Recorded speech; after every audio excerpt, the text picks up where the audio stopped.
彤，因为小彤跟我演了一波，我俩就是方便面。小彤我还跟你演了一波呢。小彤当时很真，你跟我演，你是真的。圈内几乎无人不晓，关晓彤与鹿晗如今还是一对甜蜜的情侣。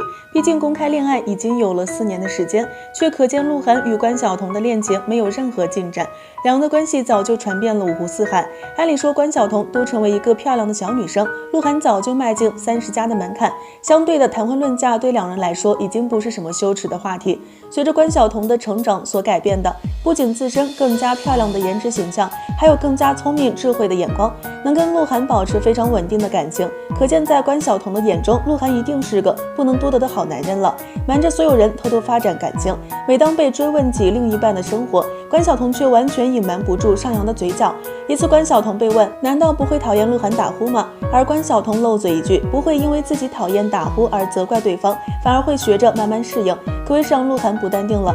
在工作上事业有成的2个小年轻，或许不着急一时的冲动，而是努力创造出理想的未来。对此，观众朋友看好关晓彤与鹿晗吗？欢迎留言评论。